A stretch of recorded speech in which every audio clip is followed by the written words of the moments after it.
So as we get started, let me just read this. This is a tax increment reinvestment zone number one. It is a intended workshop. It is a workshop, Thursday, May 1st, 2025, approximately 12:20. We're at City Hall Conference Room number one, first floor. So the agenda item was posted. Although we don't have a current Tirz board quorum, there may be a quorum, so there was a notice placed on the agenda.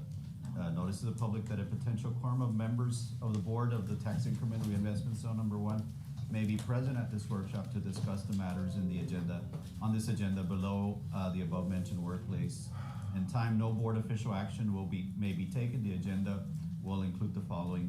So one item is a workshop, presentation, discussion, and review of upcoming Tirz number one public improvement projects, products, and materials to be used.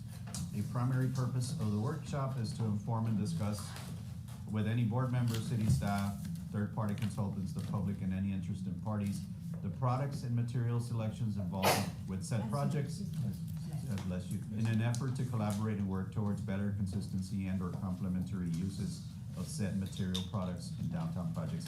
That's essentially the purpose of gathering today, is to try to build some, if we can't build complete consistency, to at least be able to know what projects are out there, where could we make them complementary, if not, so that we're not competing both in design and products.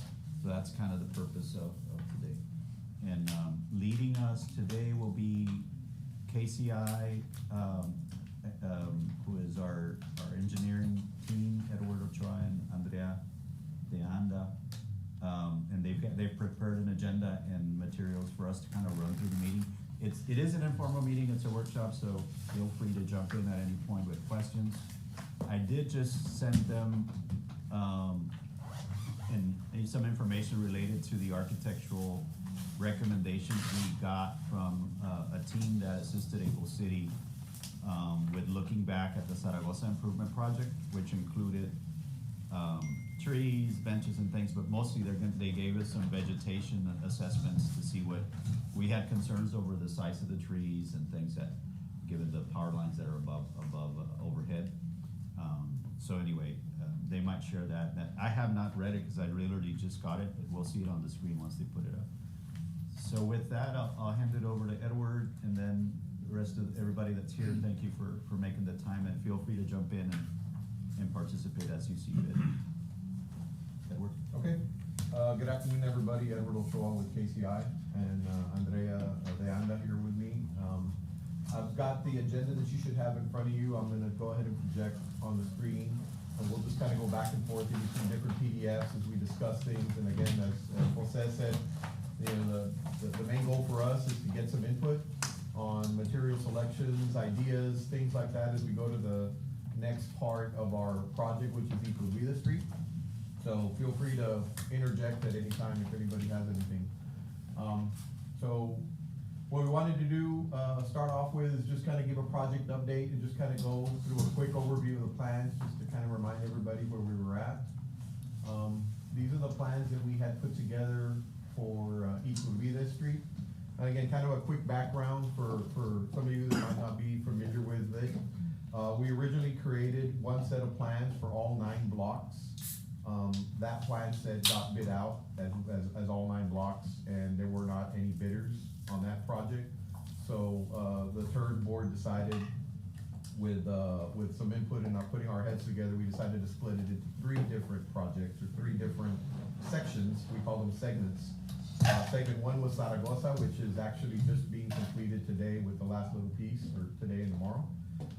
Then the next one is going to be Iturbide, and then we have the San Agustin Avenue.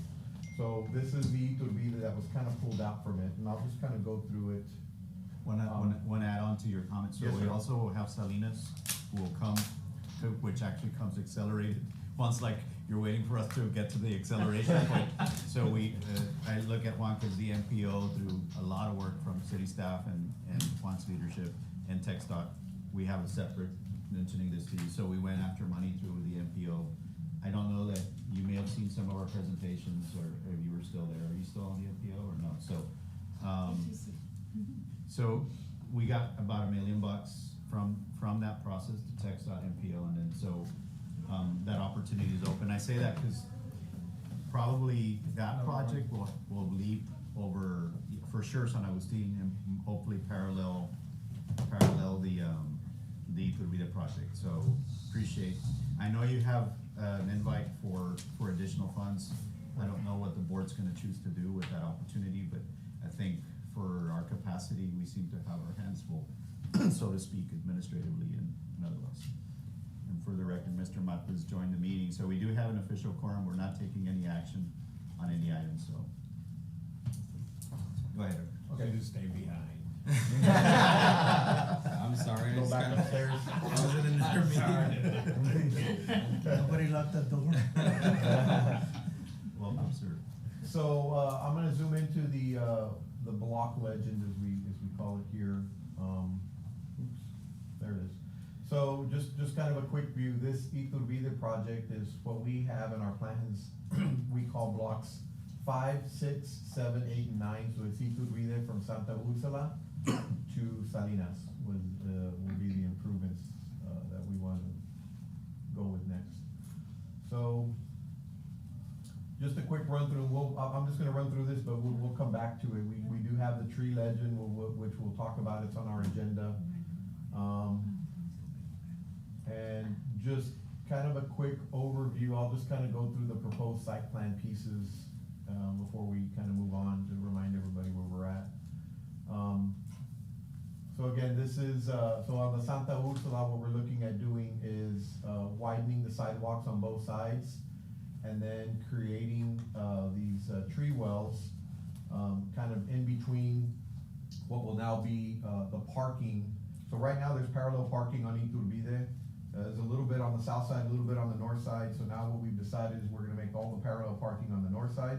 So everybody will have a nice clean line and driving on the south side. And so we created these tree wells that'll kind of be in between. So you see this 44-foot parallel parking, which fits 2 cars in between there. So you'll end up having an 8-foot parking area and a 12-foot drive lane that'll go through. You can see we're adding, there's trees, ADA, compliance. We're widening right out here, this is the house that's owned by the Fernando Salinas Trust, if I'm not mistaken. So it's got like a 1-foot or 2-foot sidewalk right now, so we're widening that out. Then, I'm trying to figure out how to, it's not like a little hand on here. Oh, I guess do it this way. No, it does the whole sheets.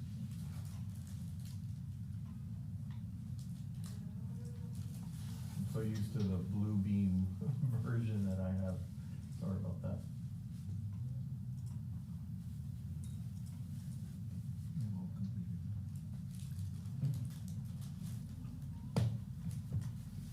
Well, I have to figure out a better way to drive through this.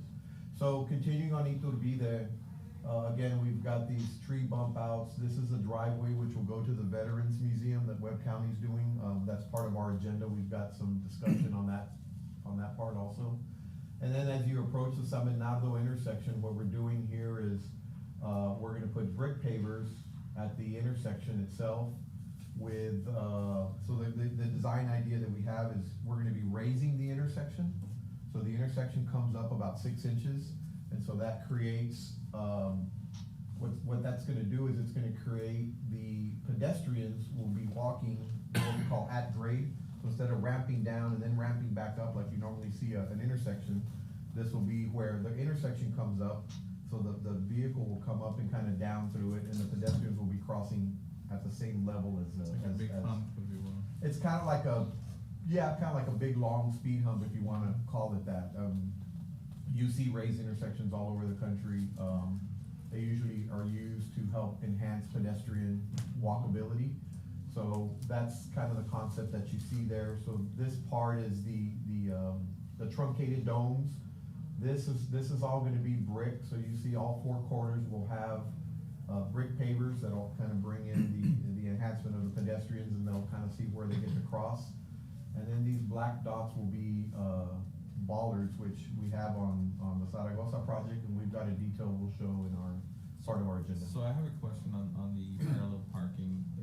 I'm sure, I don't know if you guys have explored, has the assessment been made as to where we Yeah, I guess we kind of did a quick assessment on this project, just kind of a looking view of it. Several of these streets don't have that space to do it. Mhm. The plaza was a perfect example because the plaza was originally designed that way. So if you kind of look at where the Center for the Arts Plaza is, it's got a whole lot of space, and so it allowed for that angled parking. Angled parking, in these particular blocks kind of don't lend itself to it. I think we did run an analysis on block 7, right, like in Block front of the 7, bars. which We is ran an wider. analysis and it was like, yeah, Very tight. it was tight. So typically within the right of way of the downtown streets, it no se presta, it really is difficult. We came to find out just in, different things that we were looking at, that the plaza concept seemed to work more, and it's on a case-by-case basis. So if you looked at the Center for the Arts, we analyzed all 4 sides of the plaza, but we were only able to apply it to 2 sides, because the other 2 sides didn't have space. Okay. Edward, can you speak to the components that we're gonna be looking at in terms of materials? Sure. So, we have it in the agenda later. I just wanted to do a quick run through the plans and then we can go through the material selection. But we'll be talking about, the brick pavers that we use here at the intersection. So it's this that you see is the honeycomb hatch. And then the brick pavers that we use for this part, which would be on the 4 corners, that you see kind of like a brick hatch. This gray area here, is gonna be concrete, so just regular concrete sidewalk. And we've got a certain pattern that we developed for the Zaragoza project, as far as cutting out the joints, scoring the joints. And so we'll follow that same pattern for this project. And then this is, the ADA ramp, so these multi-lines that you see here and here and here, those are just the ADA ramps. In this particular block, there's a lot of driveways. This is where Jardín Contreras is at, and some of the other, blocks, the other homes there in the Veterans Museum. There are a lot of driveways, so you'll see a lot of the ramps that we need to use, to allow pedestrians to cross over. One of the other features here, you'll see that we call out for a proposed string light pole. So, one of the concepts there for this block and the next block, blocks 5 and 6, is to have essentially a light pole that we can run string lights on, what they call festoon string lighting, and you'll see the materials, part of the material selection you'll see in a minute. But, working with the architect that the Tirz board had on staff, we looked at how we could do that and place those and stagger them. And so the idea is that string light would kind of hang over the street and it would kind of work in a zigzag pattern, which would add additional lighting through the street and have that kind of lighting concept. And then as we go further along, I don't think these, Andrea, have On 7. the lighting pole with those are on 6 and San Agustin. So, on that note, on the string lighting, Mhm. I know there's state codes as to the height. Is it, Yes, sir. only that? Yes, sir. Height, okay. Yeah, you'll see in the detail of the lighting. So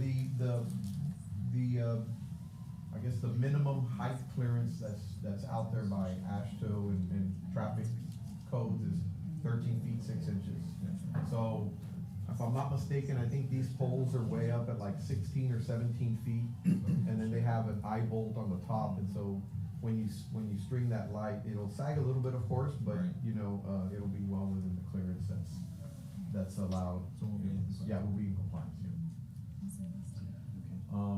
Was there anything else, Jose, I guess? Just, we don't have the light posts, that's what you were talking about, right? I don't think the light posts are on this one. These are just the post, we just had a single post with for the string lighting. This particular block, It has like kind of those, feature lights that we kind of like had shown last time. Oh, the And they're like kind of spotlights, like pointing at maybe a tree or something. so. but not the one with the pendant, right? No. Not the one with not the one that has kind of like your standard light pole that sticks out. And I think the reason for that was this particular block of Iturbide between Santa Ursula and San Bernardo still has overhead lines, and the overhead power lines have your standard street light pole. So, I believe the concept with talking with the architect was We didn't need additional ones, right? We were just gonna go with those, and then the string light would add kind of to the lighting in that concept. But again, the whole purpose of this is, at this point, if we decide we wanna start with that idea of having the, So on that design, on that note, can we somehow do the base of it with the conduit so that we can retrofit to whatever pole we wanna put there? And come up with the standard dimension of that base that we can anchor whatever light design we wanna go with. But at least you have the base with the conduit, The rough end. yeah, The rough the rough end. So that way, if we decide to go with a different concept on the pole, we can just come in and anchor it, but you have the base, the standard. I mean, that could be done. I don't know if we would wanna do that necessarily on every single one of these, right? Cause you can see that these are closely spaced, right? There's a whole bunch of them. They're closely spaced for the support of stringing a light to it. Those don't have electrical power to them. They don't have electrical power to them, cause, Like this, right? Whatever. Yes, so she was showing me a picture of El Paso where it has a standalone posts that are serving just as a post, no yeah, electrical power. there's no electrical power to it. Now, the electrical power, again, because they're running a string light, you're obviously providing power at the start point. Right.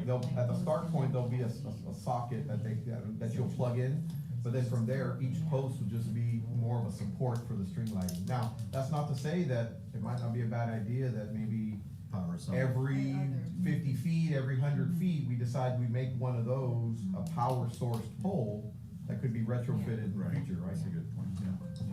So, you wanna? Yeah, so, as you're showing him, so one element that I wanted to cover is Is I there a know. website, Councilwoman? I don't see No, I was Araceli. in Paso. Araceli's not Oh, here. Look at him. Yeah, lighting. So Araceli with environmental has a That project, post and she's is basically working with existing holding poles to retrofit. The string. And I wanted to looks make like. sure we took her input and shared input with her about how the pole looks, right? Cause these are standard square black poles, Yeah, that they're looks modern purely contemporary poles. structural. I'm fine with them, I just wanted Yeah. everybody at the city to, So. Understand that generally those it's are having being something like programmed for that this every project. so often. Now, we do have these some are the that will have- standalone poles, right? They're not, so the ones that we have out here, they're lidded poles and they have, they're architectural decorative poles with, Are they galvanized Yeah. or? no, they're steel painted, Steel but they painted. have ridging. I don't know, there's probably a term for it. So it's cast iron. Cast iron, but in the ridged, and they have, like, it's a particular design, they're round, they're not square. And that's what I wanted to make sure, so when we get to the lighting piece, that everybody understands and we at least know, right? We may not agree on use, but at least know that it's gonna look Yeah, different. that's like- Well, I guess when we The tiny poles have these kind of designs, what we're- my idea is like, right now, we're thinking one concept, and then as, you know, the years go by, new technologies but at least we have it ready to go. The rough end. The rough end, so even if we don't use it, you have your conduit ready to go. But the issue is, the point is, you have a standard dimension of the pole that it'll hold that particular pole, I would say a 12 by 12 and if we need to put some sort of decorative covering, if we're not gonna use it, so let it be it. But at least you have it to retrofit to whatever direction you wanna go in the future. Right. Yes, and then you have underground rough and power boxes, right, that are nearby. So- Correct. So those are options. Correct. Going back to the decorative, like, the question that I would ask you, does it matter to you that we have square black poles and other places we have round, the architectural? So on that poles? Does note, if you have a square base, at the end of the day, when you sit a pole, you have to have some sort of decorative base that covers. So whether it's square or round, you know, you can do them round if you want to, because at the end of the day, you have a base that's gonna wrap around that pole to cover that. Well, I understand, but the decorative piece changes I all mean, the if way you up. don't mind, I mean, yeah, I'm curious. You know, if you look at these poles, they have ridges, they're round and they're ridged steel poles. That doesn't matter to me, so I'm more of. the functionality. Yes, that like moving forward, whether you wanna go with It's a a solar square and maybe one that's feeds the light or light. not. You're fine with it. I'm fine with it, it's just making sure that we have The technical capacity to yes, power it. to power it or not power it, but that it's there, cause what happens is like, gee, I wish we could've done that, and in the future, if you really wanted, then you have to dig and it's not an expensive, what's that, I don't Have think to go so. and cut curb again. cut, curb Yeah, no, again it's gonna and be stuff. cheaper than doing it afterwards. Yes, Yeah. yes. Well, we do have, and we have it on the Zaragoza project, which is complete, but we do have it here where we've got electrical pull boxes on both sides of the road that you'll be running conduit through an electrical power, cause we'll be powering, the lights that go under the trees, right? So the conduit and the pull boxes and the infrastructure, let's call it, is there, at least that base infrastructure. So you at least have that, if you in the future would be breaking any concrete, it may be just from the box to the pole and then getting up to the pole, but I don't see why we couldn't, decide maybe, like I said, maybe every 100 feet, which is like, might be maybe a standard, and we'll talk to our lighting consultant to see, but we'll go and pick some of these black square string light poles and maybe convert them into poles that have power sources. I mean, what's the added cost to make, run electricity to them? I don't know, but I know. Yeah, I Pretty mean, much. I don't know if it would be a whole bunch more if we're just changing a couple of different light poles. Now, the idea there too would be, as you said, the string light pole was spec'd out as just a simple black square pole. So if you make one of those, a power source pole, would it have the same look, or would it have a different look, or how would you coordinate that? We just have to look into that. Well, I guess from my understanding and the construction that I've seen, is that the base, you're looking at about a 2-inch height base with, I guess, some anchors, if you will, sticking out of it, and so whatever pole you decide to go with, the pole's gonna be wrapped with some sort of decorative base, if you will. Yes, but in these string light poles were, again, simply just structural, so it's just gonna be a square post in the concrete. So there really is no base to it per se, but we can. There's a solution, I mean, we can place an underground box like we did in the landscape right next to it that has all the conduit.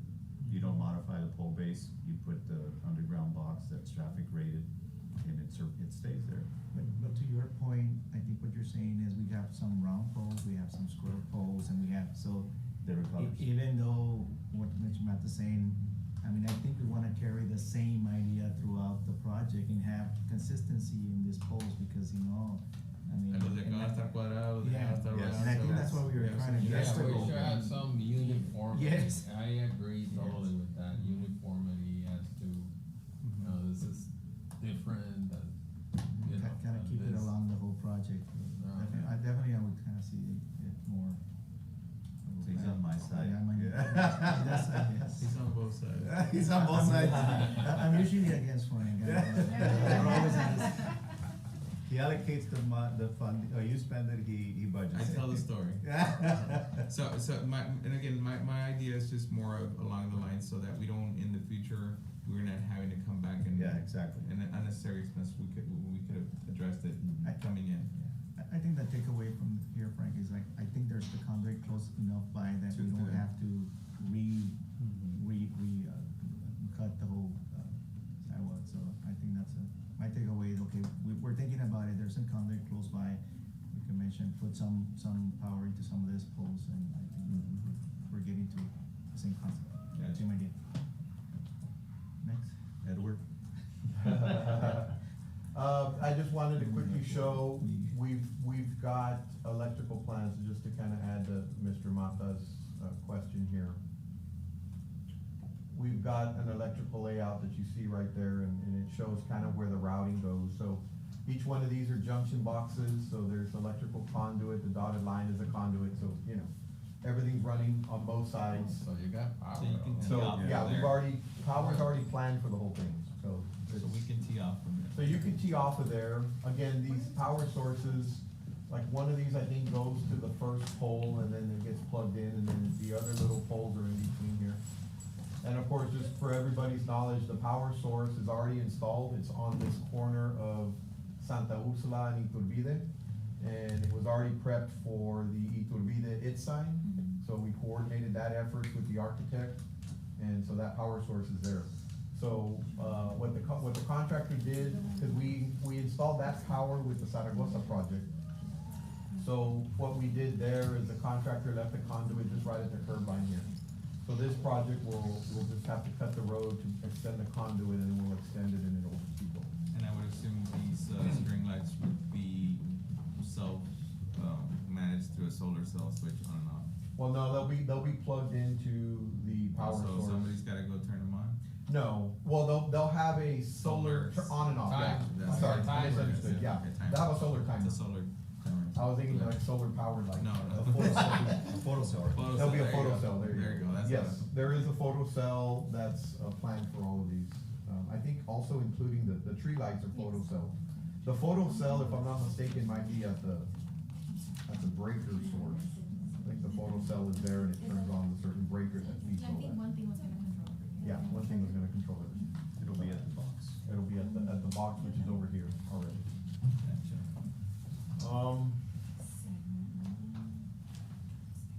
So on the second block of Iturbide from San Bernardo to San Agustin, this block again, I'll zoom in here.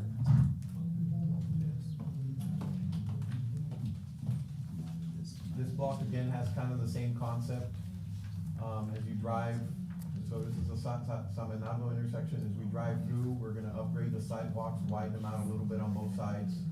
And then we're creating these tree bump outs, so that you'll have parking. This particular street of Iturbide, this block of Iturbide is wider, so I don't know if you all ever notice as you drive in front of like Jardín Contreras, it's kind of narrow, and then you get to the old Siete Banderas and the street does this. Yeah. So there's a lot of street space already. So this particular block allowed us to have parallel parking on both sides and still run the traffic through the middle. So, we went ahead and did that, so you'll see trees here on both sides of the block there. And then, Also no street lights, new lights here. the street lights would be, these are them, right? For the string lights there. The string lights would also be on this block. They also already have overhead, kind of. Okay, all right, good. Are you removing meters? Meters, like what? The parking meters that already are there? Is there gonna be less So, spaces? no, Less parking? I think the spaces, the parking meters are gonna have to get readjusted, right, relocated. But I wanna say in the whole grand scheme of the thing, Andrea, we just lost like one parking space, do you remember? I think Center for the because Arts. we're Well, now that's doing what they normal was thinking driveways, now, that they're means facing that they meters can and have like everything. designated driveways, we would just a parking space. Yeah. So another takeaway is, there's gonna be a push to convert to kiosks, like the Center for the Arts, so that might eliminate the meters.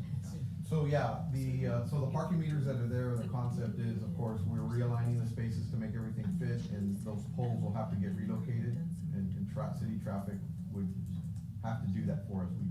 On Zaragoza, we're gonna do it in our plans, and they said, no, we have to do it, so they'll do that coordination.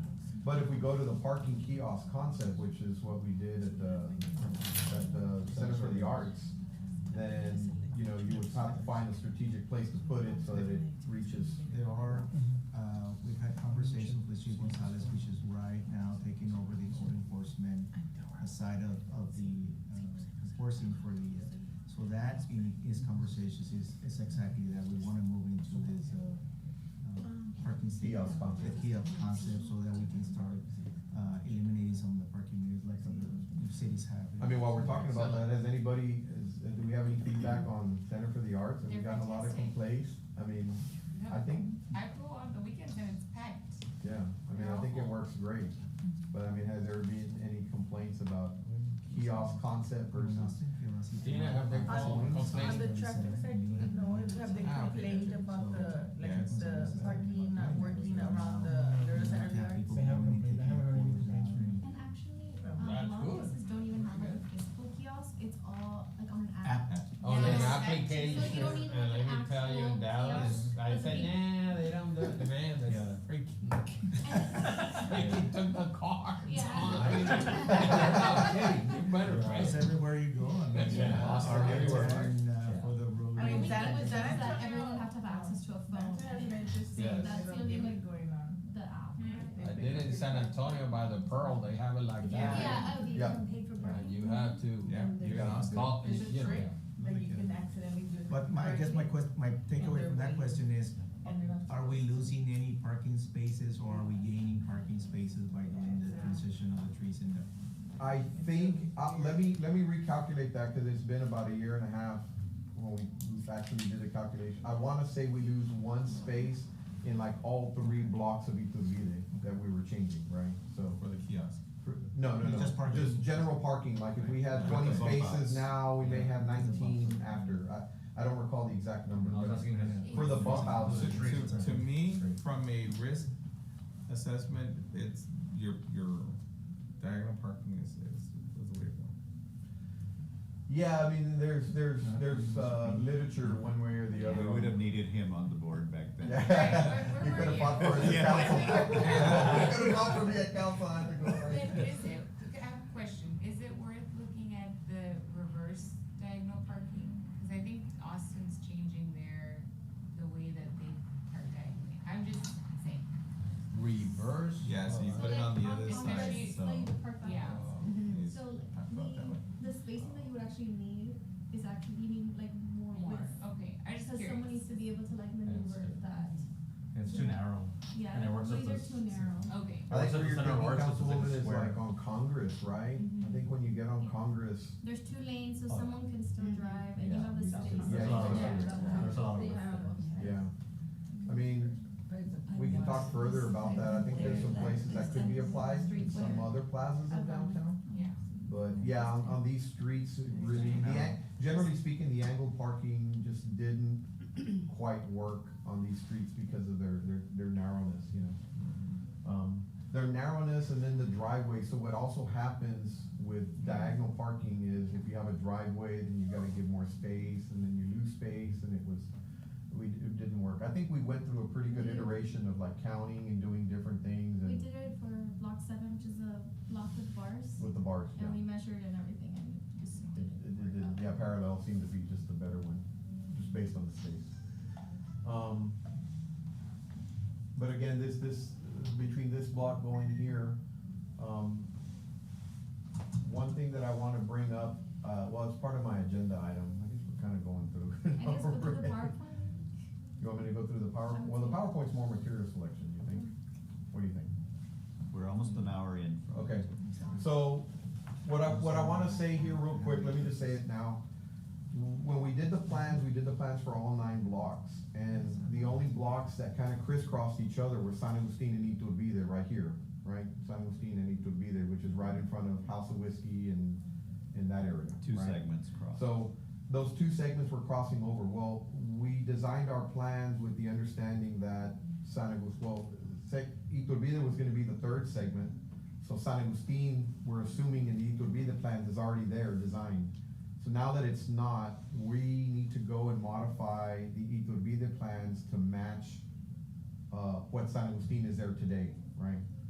To So. build them with Iturbide. No, so I guess my simple point is, we are not gonna build the San Agustin intersection with the Iturbide plans. We have to build it with the San Agustin plans.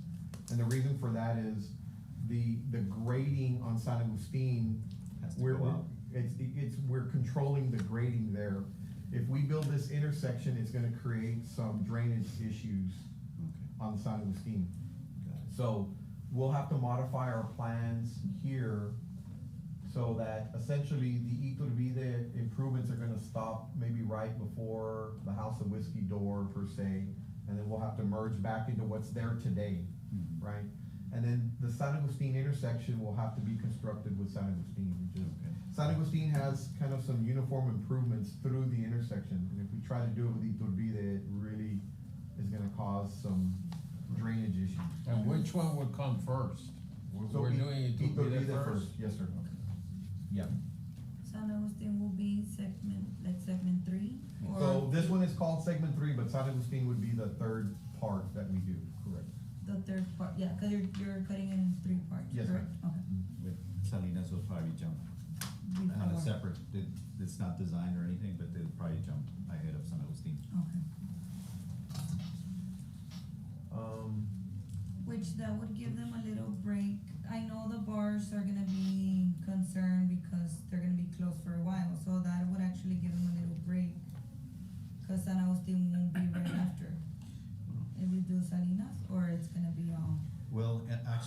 bars are, there's not any major impediment. No, We're just repairing and then a bump out, right? correct, yeah, and I'll get to that.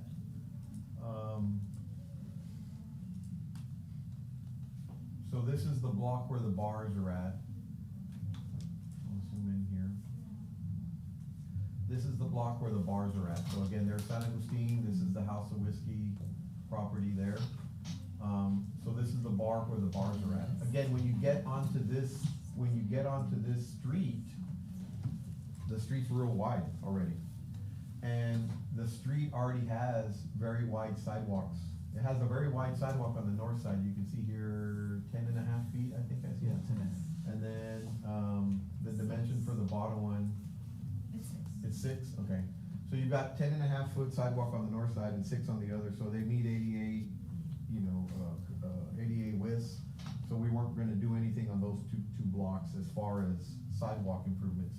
So all we're doing is these tree wells that we're bumping out, kind of in between, just to add some trees to the blocks, add some landscaping to the block.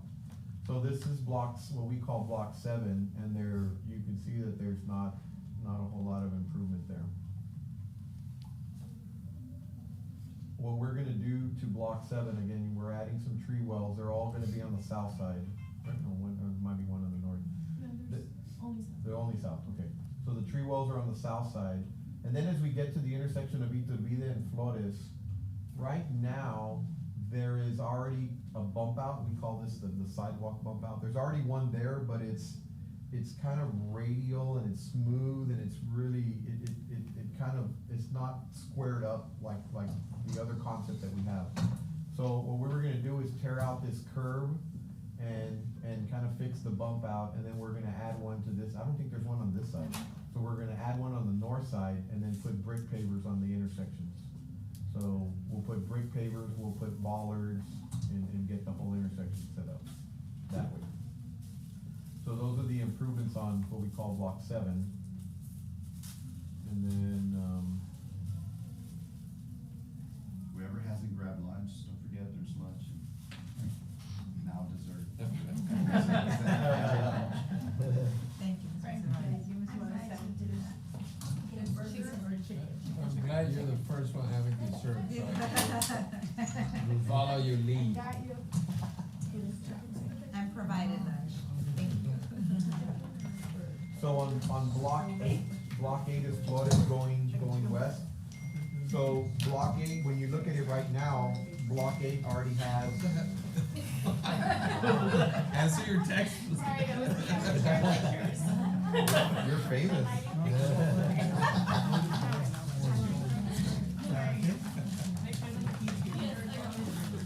What? Oh, the lighting, okay, yeah, that'll be helpful, thank you. We'll do some research on maybe what they did or what they used. So thank you. In El Paso, like downtown. He's still on the waiting list with Pennsylvania. Because, I mean, they haven't told for sure, and, you know. Well, I think there's a lot more, in 70 years, because of all the federal interference. Already? Well, sing around, get around. Right now, Probably should.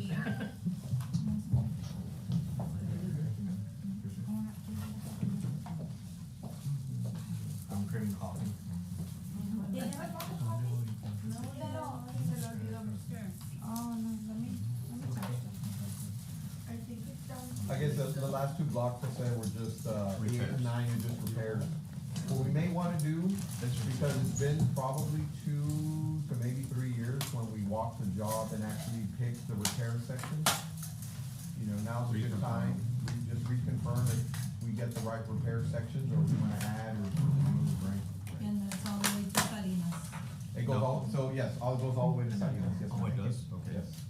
So, Flores, Convent, and then Convent Salinas. So Flores to Convent already has bump outs, right? And so you have where they park, and they've, I think they put concrete, stamped concrete, I think, colored stamped concrete. But some of the trees that are there have grown and the roots have pushed up the sidewalk, and so now it becomes a tripping hazard, and then it becomes an ADA issue. So what we were gonna do there was rip all that concrete out and we were gonna actually form a definitive tree well for the tree, and then replace the concrete around so that we eliminate the tripping hazard. That's all we're doing on those two blocks. That would also be a question because the existing is a colored stamped concrete, so we would be ripping out a section as you could, but it's a chunk of concrete. Would we want to go back to a stamped concrete? I think so, Like, since just try everything to is match stamped, yeah. as much as possible. Okay, now you mentioned the word tree, you know the question I'm gonna ask, right? What kind of tree? What kind of tree? Orange trees? That's Did on we the decide, agenda. Orange trees. what was it, They magnolia or what? Very well downtown. Orange trees. Orange trees. Lemon trees. Moscas and. No, estamos poniendo moras. So, if you see what here, this is that block, so again, just for everybody's reference, it already has these bump outs. So we weren't gonna do anything there extra, but if you see, I forget which one it is, I think it's this one, right? No. Like this tree right Yeah, right here there, has see a it? very small tree well, and you see all this cracking Yeah, around it. that's exactly what I was. So we're gonna tear that out and then fix it and open up the tree well, give the tree some more But even space. if you open it up, like for instance, an oak tree, I have oak trees at home. Those roots, like, Oh, they live and so houses. that's right now, but when the tree gets this wide, yeah. Yeah, So we were, So- that was a conversation with the architect where we were kinda just gonna leave, not so much of a tree well, but like open space with like the tiny fence that they put around that. I still like the crepe myrtles because they're colorful, they're not, it's not an aggressive root, that it's very soft as it grows and it'll go its direction it needs to go, without, messing the concrete, and it's pretty, they grow pretty good size. They grow big, but they don't grow Wide. wide, Yeah. so they don't provide the shade that I imagine you're trying to give the sidewalks. Right. But So- some so- of the sidewalks don't have the space, and that's part of the issue, that you don't have the space for an oak tree to grow. So, and it looks great the first couple of years, but when you look 10 years, I mean, now you outgrew it, it's getting the power lines and all of that. So again, and we're using a crepe myrtle as an idea. It's just having that understanding that, you know, what tree are we gonna put that is not gonna cause those kinds of damages to the investment, and more than anything. So you're looking for a tree that the roots grow down Because there instead are of, trees, yes. yeah, instead of yeah, sideways. yeah. One thing is the root, the other thing is the tree, is The height of the the tree. height and the width of the tree. Yeah, cause the oak trees go beyond, I think their maximum growth is 16 feet, something like that. And so if we have, what is the clearance on wiring and all that? well, like, so on these, several of the blocks downtown don't have underground Gotcha. electrical, right? So that I think they lend themselves to that, to bigger trees. to the issues of having, the wire issue. Zaragoza has overhead, Mm-hmm. and so Zaragoza, And part of Iturbide as well. and part of Iturbide does too, the Right. first block of Iturbide. That one shows the And- light pole. we're And I talking guess the about. cool thing about the oak trees that if you put two on each side, at some point It they kind of grows a canopy over. kind of grow a canopy together. If you have enough space. If you have, if you have the You space. just have to cut the building to grow on. Yeah, so The potential of. It's so beautiful. basically what we were doing, if you look at these sections, like this one, you can see here is already lifted up all of that. And so, I've seen that. that becomes a tripping hazard, so we were gonna tear this out, open this up a little bit more, and then regrade it or re-level, right, Yeah. the sidewalk. But we have noted in our plans for the contractor to remove and then replace it with concrete and stamp, same color or match color, and we just kinda leave it to be a field adjustment. Right. Cause some of this color is gonna be hard to match, because obviously it's Yeah, been you there a long can- time, The it's way- faded. yeah. And you can So- see the roots already pulling out the new, Yeah, I mean, right here, all of this is, all of That's that's stamped. lifted up. yeah. This is stamped concrete, so they'll have to replace it with stamped concrete just so that we. So do you match wanna it better. remove that tree, or you're gonna leave that tree? We were gonna leave all the trees, we don't have any trees. Don't remove the tree, but we just Yeah. have to find a way to. Do the maintenance on it, Yes, basically, when you Yes, redo you the. have to.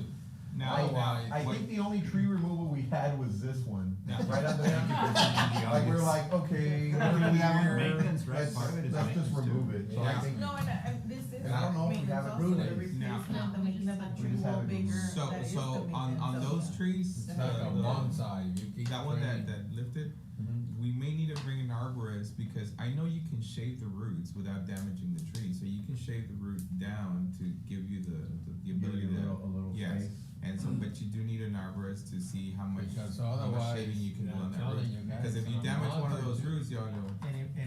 The thing is, becomes more of a maintenance process there, that every 2, 3 years, you're having to come and do that. If you look Yeah. at the trees that we have here in the front, they're nice trees, but if you see the well, we all have that. So Yeah. if you go with something that doesn't cause that in long term, that's less maintenance that we need to do. Sure. And let's The maintenance is that, money. that's what we need to. And is the Yeah. goal for the trees to provide shade, or you just want it to be aesthetically? I mean, cause the buildings provide the shade. Right. For the most part. Why didn't you put palm trees? They don't hardly water, they just go straight. We did get some recommendations on Zaragoza, that every block has, like, some have, like Zaragoza block 10. Block 2, right? I guess you're looking at the. One of the reasons for the palm trees is that we used to have, coco plumosos here in front. Any cold weather is gonna kill it. Yeah. So eventually now they removed it and they put some crepe myrtles here in front and on the side, on the entrance for the council chamber. So we have something that's more appropriate, it doesn't need as much water. Yeah. And it doesn't freeze as easily in the freeze time. It's customized, cause every block looks different. Some have canopies, some don't have canopies. Yeah. Some have power lines, some don't have power lines. Yeah. I guess to kind of get a little bit back on the agenda, we are kind of getting into the landscaping, right? So what we wanted to do was we wanted to review the landscaping plans and the tree species for the Iturbide. And then we wanted to discuss if the Tirz board wanted to bring in a landscape architect sub-consultant. I know there was one that was brought in to assist with Zaragoza. So do we wanna continue with that, and if so, then, you know, if the landscape architect's gonna chime in on recommendations, then we need to incorporate that, right? And then the other thing we wanted to discuss, is the tree caliper and the planting logistics. So, there's been some challenges with doing that. I think one of the challenges that we experienced, kind of a lesson learned on the Zaragoza project, was where we were placing some of the trees, and some of the trees that were getting called out, there was a certain caliper that was placed. And come to find out from the contractor, you know, a certain caliper requires a certain, root ball, right? So if you get a, I don't know, 4-inch caliper, it's like a 10-foot root ball. Well, if the sidewalk's only 8 feet, how do you put a 10-foot root ball? So one kind of controls the other. So I think we just need to think now a little bit ahead as we maybe plan on where we put these.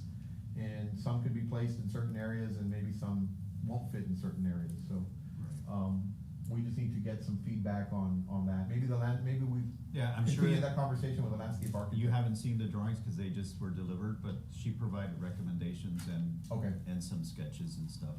So again, one of the examples would be like here, you know, this is an existing tree, but let's say this was a new tree. If the tree well that gives us a space would be a 8x8, well, you can't put a 12x12 root ball.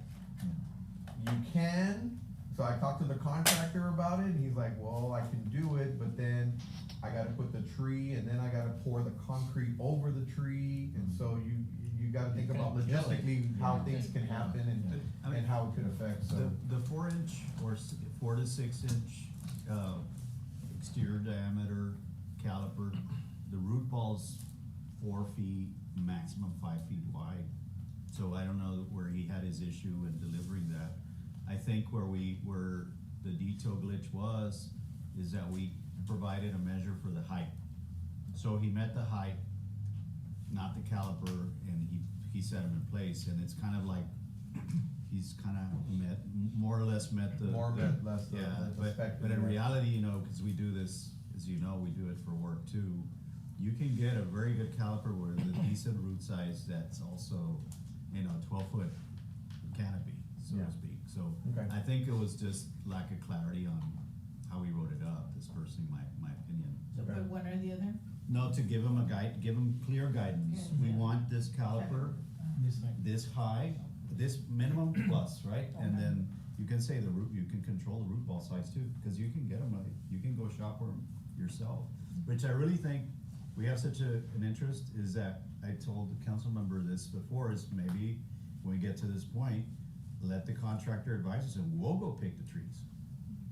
Okay, give us a budget and we'll walk and pick the tree itself. I mean, a lot of people do that, just to control, cause you also have, and I think the architect's gotta mention it, like, so you're constricting water access for that tree, it's choking it, it's not gonna grow the same as it would grow, you know, somewhere in North Central Park, so, but I think it's so specialized, I think we ought to take the time to just pick the trees ourselves. Which is another good point, we're putting a tree in a sidewalk that is gonna be constricted, so why do we even put a tree close to the sidewalk when we can use another type of tree that is more adequate for that situation? I think that's. Yeah, so all of us talking, we talked about the crepe myrtle alongside also, right, cause it's. Or any other tree that might meet those requirements. as Right. well. But we forsake the canopy shade, right? When we make that decision, we Yes. assume, okay, we're doing it not for shade, we're doing it just to provide some vegetation along the Yes. walkway. Have, you checked with our own Parks Department and our, green, nursery? No, we didn't. Because I was speaking to someone from Parks and they said that perhaps there are extra trees there, I don't know if anybody knows. Because of projects that didn't go through or didn't use the amount of trees that they needed. So we might have some trees that would fit into some of this, right? Too, we need to look at. I think it's worth, yeah, Oh, yeah. looking into. Yeah. That's a good opportunity. I think in sunny areas you want shade, yeah, For sure. yeah, But I look at the trees, if you go here to the The street corner. runs, functional, Yeah, if you go North, here to the south, or corner, you east, look west? to the. Sorry? yeah. the street runs East would be the runs It's east west. It's all. east to west, so yeah, you're gonna get sun. Well, you're technically, you could get sun all day long, right? Yeah. It's going like that, so, depending on the building shape. Okay, I'll kind of move on from the tree. I think the landscape architect and getting their Yeah, feedback. and I mean, We can give circle back yourself on a that. chance to kind of review what they said. And Okay, I'm still thinking you wanna have your, whether it be this consultant or another, but you need to have someone on the team. sure. I mean, we don't mind who it is. I mean, if it's this consultant or the other. If you wanna do that, then we can bring them in under our contract, or they can contract with you directly. It doesn't, we can talk that out. So the next topic that we had was the San Agustin Avenue limits of construction. I kinda went through that in the plans, but, discussing the limits of construction for San Agustin within Iturbide.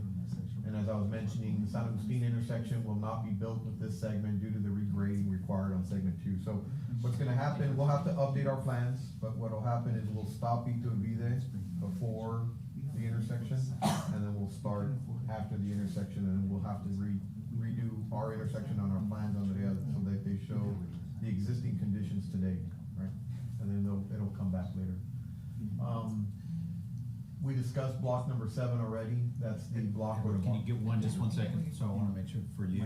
So the Salinas project that we're talking about starts at Iturbide all the way to Florida.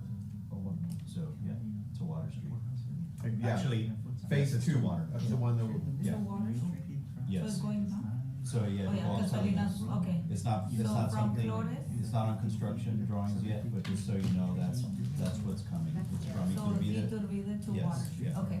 Yeah, so it would be, if you look here, it'll be, here's Iturbide, so, this project will stop with the repairs here. So then the Salinas that he's talking about goes here, and then this block down to Water Street. Okay. So it brings it right by CBB's office. Thank you. Yes, sir. And what is it that we just finished? Can you show it again on the map? I'm sorry? What we just finished is what? We finished Zaragoza from, Salinas to Condor, around Okay. So that section right there. this section right here. It's done. Well, this section and this section too, right? Did they fix the raising? Looks great. Somebody. Yeah, They're it's supposed also really nice. to bend back. Again, we discussed block 8 and 9, already, looking at the plans, we're addressing the tree damage. So my recommendation is we'll do one walkthrough with the Tirz board. Okay, good. Wherever wants to go, let's just reassess if there's any other repair areas that we need to add, cause it's been about, like I said, about 2 or 3 years when we did our initial assessment. Asking about the railings on Zaragoza, they turned them back, they did what we asked them, right? Yes, Okay. yeah. And then we did the walkthrough and that was something we identified. Some turned them back and some they went like going into the sidewalk. Yeah, so I think most of them kind of stayed into the sidewalk, but they were able to adjust some of them. Some of them we did turn this way. Are They were those, just kind of and what found- of is that the black? Yes, the rails, yeah. Okay, It 'cause I was- had seen one knocked down, From the new ones? yeah, like last week.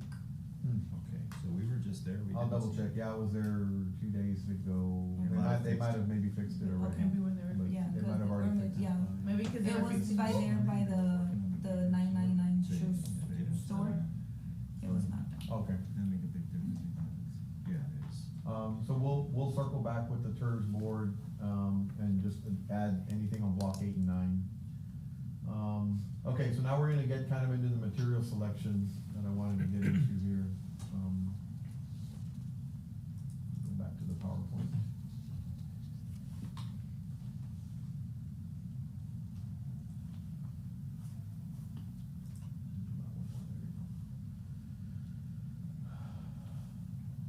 Those are the sidewalk improvements that we were showing, so this is in front of the bars, as we call it, the one that has all the bars, so you've got about 10 feet over there, and you've already got about 6 feet of sidewalk there, so we would be putting just some of these tree bump outs every so often, kinda add some trees to the block. This is the block 8 that we were talking about earlier, that we went through, it already has some of these bump outs where people can park in between, so we're doing repairs there. Can you go back? Yes, sir. So most of those, have, an awning already, so that provides shading? Yeah, you've got these awnings that are here that provide shading, and we also saw that they have power. Oh, And they had power, they had a mister at one point, Yes. so they have power and water source. And I would assume that they're gonna keep the same facades. I don't think that concept's gonna change, right, including some sort of awning. We weren't changing any of the awnings So then that would address the shading concern. I mean, it does add to the shading for sure. Yeah, and again, we weren't changing or adding any of the trees, on these 2 blocks. At this time, would we want to include any, I mean, cause the city owns the little green, Shade right? structure? shade structures. Would we want to, as part of this project, if we're already investing money, would we want to repair the mister and the lighting? Or eliminated? Cause, I mean, you already have shading. Maintenance. As you can see, you have well shaded areas along, and that's why I'm saying if the facade's gonna continue with the awnings already. No, but the awnings are private, I we're get not that. fixing them. Right, I get that, so, but I'm assuming that these owners are gonna keep the same concept, because all throughout downtown, it seems like the concept for and the facades is the awnings, so that addresses the shading to. Yeah, but we can't, well, like even that awning, look at how much shade it really does give you, like, that's a perfect example. It doesn't really give you that much shade. Well, that's because but of the then it position comes of the to- sun, huh? yeah. Well, yeah, but look at how much our little green shade gives. So, The whole sidewalk. yeah, so I would say keep them, but this is a perfect time to give it some TLC as part of this Yeah. project. I think they added some bike racks on the green ones too, so that, people park their Yeah, bicycles. I mean, I wouldn't recommend removing them. I walked that area and it's really beneficial to have those You mean there. removing everything, or? But I would say, I mean, maybe the misters are a thing that we can remove, and maybe you don't Just include that. restore we the can- rest. But restore the light, I mean, that block, especially at night, that's a very dark block. Cause all the, bars do have light, and then you get to this one, and there's like one bar in the middle, and then there's 2 bars, like, maybe down like 3 blocks more, but that block is very dark. Yes. So I would recommend, fixing the. Those are LED lights. It's actually, it's okay in lighting them, this one, But this is it on? particular block, yes. But are they on? Yes, they're on. So, You're gonna check. Is it worth doing those posts? It is darker, it is darker than the other, it is darker, It is. and people do park that way, Yeah. like in that area. And I know there's some bars closer to Santa Maria, but, So, No, it I is haven't been. Tina, you would lately, like to be see honest, lights under that- those shade that late. structures? Well, I mean, if they'd already had it. I don't think it that's had what they're lights. gonna- No string No. lighting all the way down Iturbide? Like, cause maybe those posts can just go all the way down. I don't know. do you have, the single, The posts, stop on, block 6, which is, kinda stops at House of Whiskey. yeah, cause we So, have canopies. you up start there. having canopies in those other blocks and it becomes a little. So one discussion that had come up, somebody brought it up a while back, was could we, and I've seen it in other cities, where they string from building to building. Right. Now, you've gotta get, obviously, permission from the buildings, but I've seen it in a lot of cities where they'll just string from building to building, and they incorporate that, so then you're not having to add the posts. Cause the posts can be, you know, you have somebody with a 5-foot awning and a 2-foot awning and a 10-foot, Well, you you know, have the and posts and then you have a wire between them, and then you actually connect the lighting to the wire. so having the wire run the length of the street like Yeah. you were showing on that Yeah. picture, yeah. There's ideas. But But that Business block, improvement district that might that be- block has lights, like, Right. that block already has posts But that it- you can use. Yeah, Yeah, Well, this- zoom in. yeah. But they're okay, short, it's, they're not too. so we'd have to, You need to be We something. need, I'll show you, I'm just charging my phone. Okay. Yeah. Okay. Yeah, I I sent think those string pictures lighting to in that area, I know some of the businesses there, sometimes Oh, they yeah, do, It's like, too far apart. complain, or they'll say like, why can't we get the string lighting like the other part of Iturbide, like, you're always just thinking of the other side of Iturbide. And I'm like, One block sorry, at a sorry. time. Yeah, but, I mean, that would really, I think that would, it would be a good idea if it was possible. I So- think it's something for the business improvement district to work out with the property owners.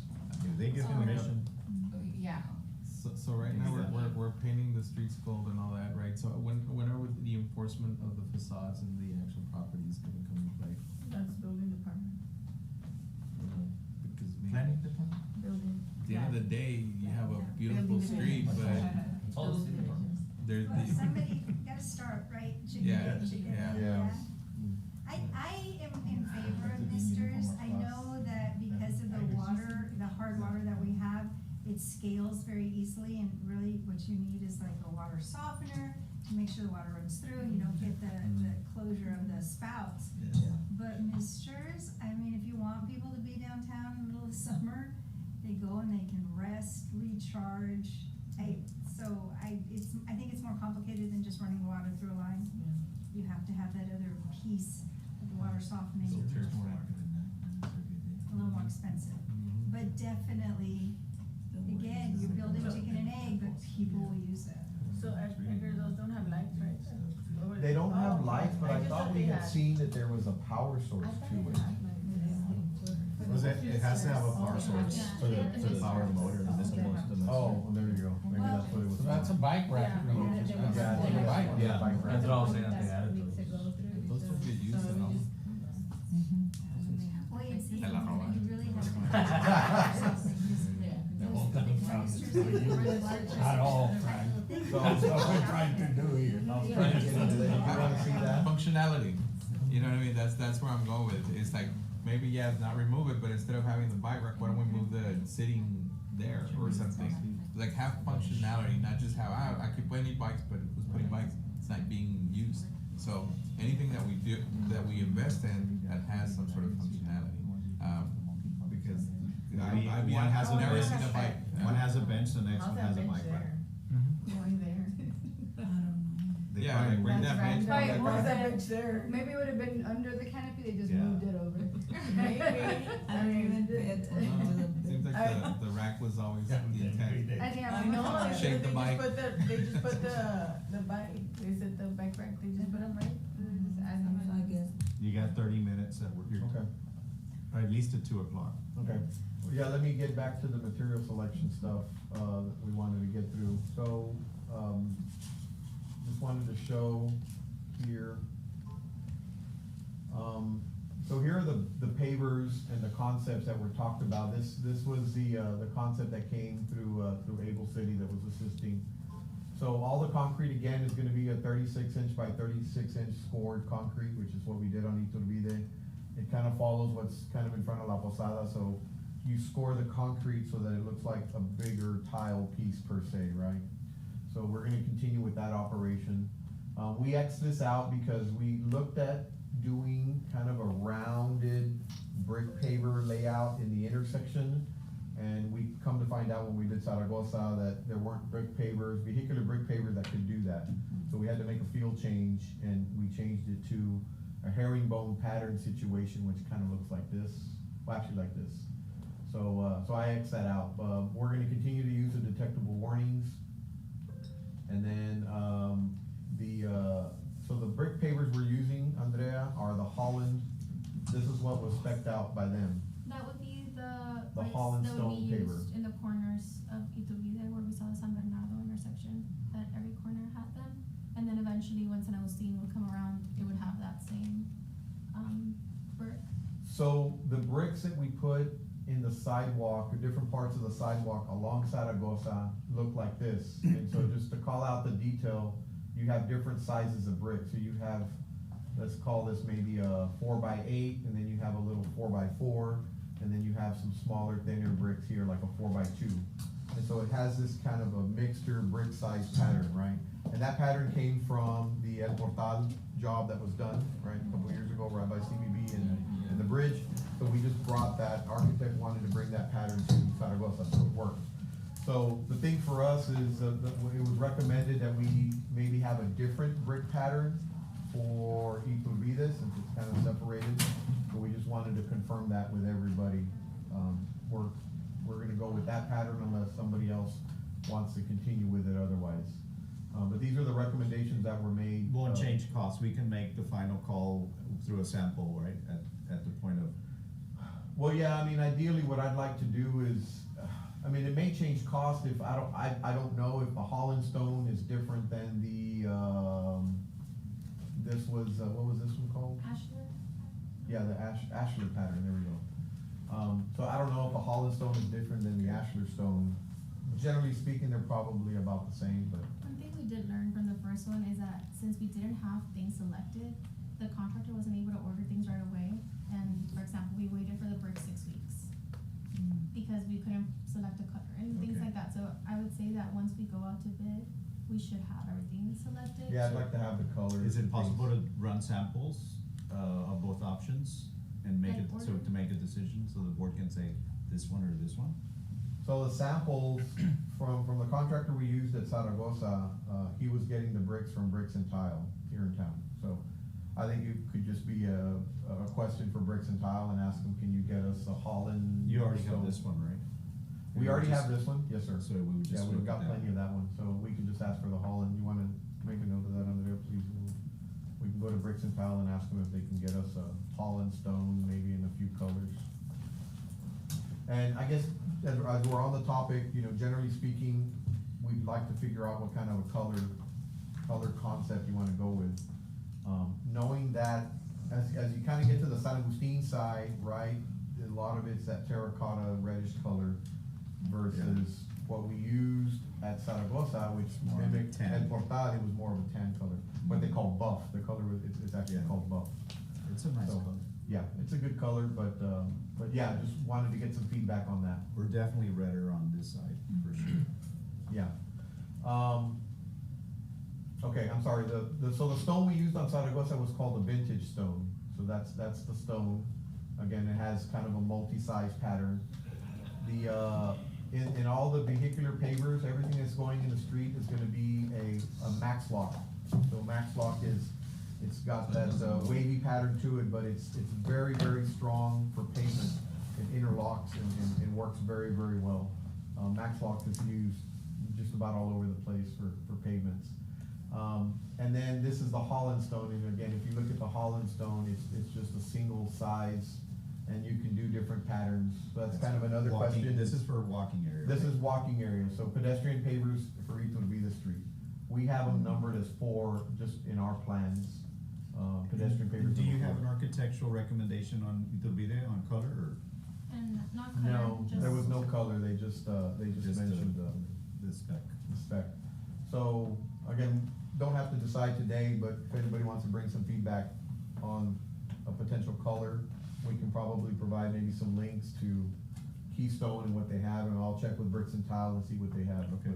We'd like to get some of that feedback. Flores and Farragut has some sort of like red also, right? So I have a Okay. question on that.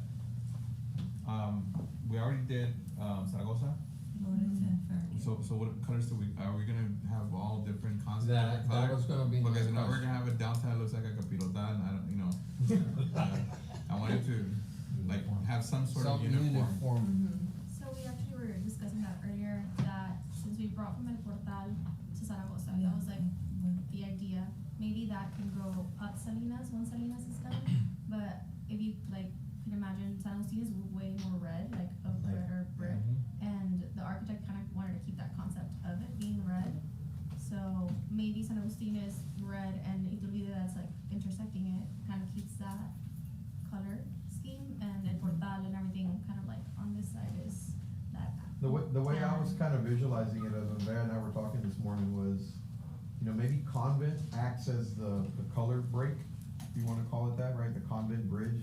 It seems like El Portal, and maybe everything that occurs west of that can stay with that buff tan color. And then, just because naturally right now you've got, the Zaragoza Block 2, you've got La Posada, the San Agustin Plaza, and everything that way just seems to be that terracotta color. And so, unless you rip everything out and put something all brand new, but, maybe stick with that same color concept. And there could be a mix Oh, of the that, two. that looks like stamped concrete red. This is all stamped concrete, yeah, what I wanted to show you was, there's a lot that's been used, I know right here in front of this, they redid that, but that's stamped concrete, that's I don't like staff. kind of a different whole, I think we went back and forth on that in the design, it's a whole different concept. The problem with stamped concrete is that at some point when it cracks, it looks horrible. And with the pavers. It's gonna crack like concrete, it won't Yeah, crack exactly. like a brick, And with- right? Well, It cracks like with the concrete. brick won't The brick crack, won't crack. necessarily, and it'll just shift, Brick and you will never just crack. clean it up and reset it again, and you're good to go. Yeah. I don't know how far the San Agustin district boundaries span. It was kind of like I mean, it's taken to the sort of when the color within the was district. redone, the architect Think was that they're- especially when they're using things to identify each district. So we'll work on getting some samples, okay, for the Holland bricks. Create a more balanced outline. Kind of another concept too is like the Max Lock, the Max Lock brick that we use from Condon. Was a little more of a reddish kind of style brick, but as we saw, I mean, within 2 days of traffic getting on it, it's all black. It's dirty. Yeah, there is absolutely, like. The bricks, Yeah, Yeah. the contractor has done, in my opinion, a really good job. They, almost every time they're out there, they're trying to clean it until they turn the project over, but it's like they clean it and literally the next day. I'll tell you a funny one. They put the stone cap, they started putting the stone cap on Monday, they put it on Saturday, and they came back Monday and there was a coffee stain on it. So they're like, what do we do, So they're gonna clean it, obviously, the best that they can, but it seems like there's so many people and there's so much traffic that goes through there that it's hard to keep the areas clean. So picking colors, we also kinda need to consider like, or you might wanna pick a beautiful white color, but it's gonna, it's gonna change, so, I just wanted to kinda leave that out On there. that note, so again, it's just the concept we're going with downtown, because would also be like a stone road, more colonial, if you will. Would that be an idea? Cause River Rock is smooth and it's easy to wash. Oh, you're saying more like a cobblestone type. Like natural stone. Because really, you just do a subsurface and then put the stone and then just put some sort of a. Yeah, I mean, we'd have to look into that. I haven't used kind of a cobblestone concept. You'd have to find the right stones that can be used. And again, I'm the last guy, I don't do, Cobblestone is very difficult to walk on. Yeah. It really is for heels. I was thinking of Yeah, that. downtown. we wanna keep you on the sidewalk.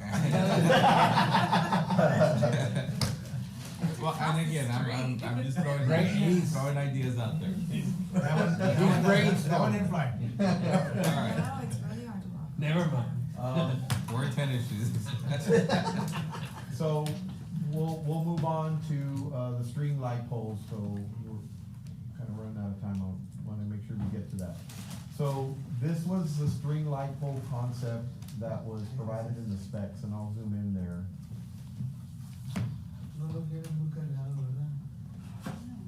And so,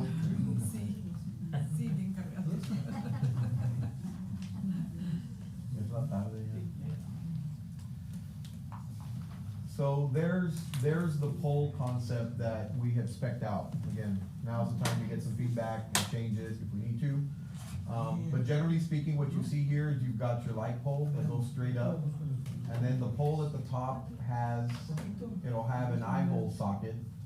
And that's where the festoon lighting, you see the word here, it says festoon lighting. So that's where the string lights will loop into and connect. And then coming down the poles, you've got these kind of floodlight type that come in all directions, so they can be moved around. And then the third piece, of course, is you have the, I guess this part, I guess they call Lamp it fixture. the lamp fixture, there you go, Yeah. kind of a lamp fixture, attachment. And then the last is, it has an attachment that you can put banners on, so, you know, you have different seasons, different events, you can put banners on them, right? So this was the poll that we spec'd out. Some of the discussion that we were having was, again, I think we're going with this type of design, right? I'm looking at like, it's this, exactly what you see there.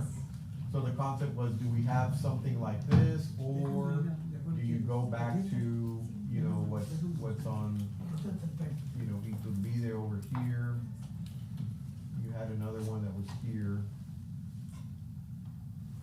You've got this style, right? That's kind of a stand-up Like light.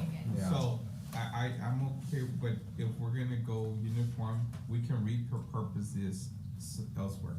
Cause I think they still have a function, and I'm okay with removing them, so that way we can standardize all downtown. And you have The same Jarvis pole. with that style, so. Yeah, so, that's what I'm saying. To me, So the, those are the plazas. That looks very dated. Yeah. yes, So, so I think these can be repurposed Well, elsewhere. to me, for me, the discussion is really about the pole, because the light, the lamp and the cover you can change. Obviously, they're using, you have the oval, and then you have the rounds. I like that pole. So the thing here is, this is Multi-purpose. a contemporary square or round modern pole. Is that what we want in the air? I mean, we may say, yeah, it's a different project, it serves a different purpose, or else look for a pole that's kind of matches or leans a little bit more towards the historical, right? And I think that's the dialogue we haven't had, that what is the concept or the vision we're going with downtown, what's the feel, for downtown? And For so- me, they've gotta talk to each other, it doesn't, because otherwise, it'll be very hard to bring stuff back as we get further out. Is it they're part of the historical district, right, Ooh, don't so mention then, that. well, I'm just saying, if we're Say telling property historical. owners, no, Please I'm just gonna don't make a say comment historical. saying, if we're the city's telling property owners to stay historical and make their facades, Yeah. historical, then why would we put fixtures that are not that That's why don't we're match here. it, that match? That's why we're So, here. on that note, then we can, I believe that is there any modification that can be done to the pole itself, as far as to give it that? Yeah, like, it So- could be looked for something similar to what we have. Cause the concept is great, it's Yeah. just the finished Maybe parts. not this vendor, I looked at this just this morning at the website to see if they had a decorative ridge, with ridges, they don't have it on this particular pole system. But there's other brands that could have it. Yeah, this was one that was, provided by the design team, for the project. Again, now we And just, I am in complete support of the system. The accent lighting, the downlight, Yeah. the string light function is just the decorative piece that I think we need to work on. Multi-purpose, yes. Yeah. I love it. yeah, I kinda like the idea too, you have the down light, so that you get that light canopy below, but then you have these. And these some won't have the floodlights that can be downlight, right? adjusted. Which is the point you were making, not all of them have the Well, downlight. not all of them have the downlight for where we were using the Right. string lights in certain parts where we didn't need it, but. So Edward, do you have someone on your team that can dig further into options electrical? Yes. The I can look contact into was a that, yeah. local contact. I think it's 3G or one of those on Calton. Yes. No, So really? maybe we just follow up with them. We could follow up with them, yeah, and have them help us find something. I mean, Options. we've got electrical engineers on staff that can help. Yeah. This, That has the, the original vendors. Oh, there it is. Go back. No, Oh, that's no, the that's the bollard. bollard. That's the bollard. See, the yeah, sorry. bollard, if you look, it matches the theme of The our bollard, poles. The yeah. water matches. Yeah. So, Can you call that company, see if they can make a. Bigger ballers, bigger ballers. a 20-foot bollard? Doesn't hurt to ask, right? But we'll look into that, Jose, we'll check to Do you see think you what can get options us we have. Yeah, Araceli, let's get- which company is supplying those? yes, cause we're through the environmental grant. Oh, through that other project, yes, She's we got heard the about vendors that. for the, I mean, yes, they're the fixtures, but also the posts. Sure. Yeah, if you share that with us, we can get their information and Yeah. and then while we're on the topic, you know, do we want black? Do we wanna go with the green that's currently there? Grease Nixon color. Hey. Now, Red? now, And fight green. another suggestion, if, let's say we pick black for the new ones, then include that we paint all the existing ones black, Yeah. even the low canopy. I All mean, of them downtown? no, on the street, The just street. because since we're touching it through reason, Wherever they meet. yes, like, it should at least, At least yes, that because then street we're should gonna at get that least look the same. that comment of, why this, and why didn't we finish that? So we can just add it, like say, okay, match the color to the existing fixture, and then it gives it a little, oh, Well, look, they the might co- even notice, the they might layer- even think it's new. Yeah, that's a great recommendation. Does it come with funding? Right into the. Right into I would the- say the bollards are black, maybe you want the line. Well, the cool thing about metal is that you can paint it, Yes. so. And not to belabor, Mr. Mata's point about the base of the pole, but you can see the box. Yeah. On the footing of the pole, you Yeah. can see They all have as a that. housing for leaving the roof in. I don't think we should change the color, like it's green. So then just So, pick these green and these that's it. green? No, I'm saying color of the posts, like all the So- lighting downtown is green. And Yeah, the new but that's ones, true. the new one's green too? Well, I don't, it doesn't matter to me if it's green. I'm just saying, Unless we have a plan to change them all. So, We're talking so about what, uniformity. I believe the way that we should go, if it's gonna be green, get what's that about the pre-paint? No, The primer. Primer. Primer. I forget the language. Lime primer. So paint. let's get them primer, Great. so that when Yeah. we get ready to paint, we paint all the poles with the same color. Because no have to have, one green and then No, another but green. the idea is that at least the new ones match what's there. Yes. I mean, you're never gonna get, again, we're never gonna get all the stamping on to look the same, because it's been updated at different times of the year. But when we don't have the funding to paint them all green, so at least get these green, So at least it so looks. if we can get the I guess the color, cause Color our code. color Yeah. code, the scheme, yeah, so that we can Match. match it at some point, or the Yeah, kids yeah, will paint the other poles. And I think they're probably, I don't think those poles are painted, I think they are green. They're manufactured green, they're not painted. Guarantee they're painted. I guarantee they're painted. I've never seen them painted. They might be dipped. They might come like that. I think they come like that. Because they paint them, yeah, but Yeah, they're Yeah, painted. they're painted Yeah. at some point. Right, I think they're green. At some point. Which is good. It's a very good paint job. Whichever city department gets their way should fund it. That's right. That's what I say. Yes, I'm with you. City department gets their way, funds it. It's okay, I mean, I'll just put chairs.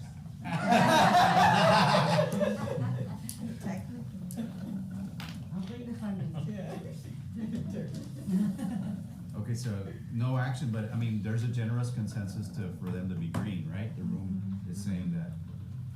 Okay, we'll make note of that. And the bollards are staying black now. The bollards is coming. Alright, Nixon, you win this So, one today. I think we'll go through the rest of this as quickly as we can here. The bollards, these are the bollards that we used for Zaragoza. So they had this exact kind of rib decorative pattern with a flat top on them. They're a twisted lock pattern. Personally, I think it looks like they've worked well thus far. I think we've only had issues on maybe one section, Jose. I got over my issues with them after, you know, hearing everybody's comments on it. Yeah. My thought it was just too heavy to maneuver and operate, but really it's just the fire department that's gonna be messing with them at the end of the day, or the Correct. city staff, so. Correct. Yeah, it's strong. So these bollards are twist and lock, and so we're putting these bollards at the intersection, so as we make the intersection much more open for pedestrian crossing, then we put those bollards to protect from traffic, right? Yeah. You'll see them on Zaragoza right now, they seem to be working really well. We also placed them though to close off the Zaragoza block where the people come out from the bridge. And there's one side of there where the churches comes in on a daily basis with a truck. And so they take it and they drop it on the ground, they take it and they drop it on the ground, and so this paint's kind of chipping off of it, and, so we just need to look at that concept. But So, for real, they remove it? Yes. they have to remove it because they bring in, I think they really bring in a delivery truck down Zaragoza, like right there in front of the tack room, and they They deliver. also bring their grease, to clean their grease trap. Oh. That's what I got called okay. by someone from I that's was renting gonna that say. area, like, hey, we can't get our truck in, so I had to go in and show the Show restaurant them how to do it. And we actually gave them one of the We rods gave them one of the rods, yeah. to you open it. It's, You're okay with those, Eliud? They're a little bit heavy, so, but that's good, they won't steal them. I mean- They're not that So, Good point. That's the point. They're too heavy, they're heavy. so on that note, somebody. I know that we have the, what's that festival See how downtown? far you jump. Jamboozy. And I was hope as we move, as we beautify downtown, you're gonna have more traffic block, parties, yeah. And so, can we start thinking about ballers so that we can close certain areas and start, making, Safety provisions. yes, so that we can block like an entire parameter, and then at least not put the ballers, but put the. Have the base already base, set up. Yes. I guess if they have like a With a cover cap, base, With a Yes, cap. with a cap. Yeah. I don't even have I'm that. pretty sure there is a cap option. So Yeah, that, I'm so pretty that way positive you there's a can cap option. cap Oh, off there it is that right there. area that, wherever the event's gonna be. There's a cap right there. Yeah, Very good idea. So the cap slips in and you, Yeah. with the twisted lock, you twist it. yeah. That's kind of a special job for you guys, but we can add it to the agenda for next month, so you can propose it. Propose. Funded by Frank. Propose and It's a fund. great idea. That'll be another comment, like if we. There'll be an artistic element, so we'll hit the arts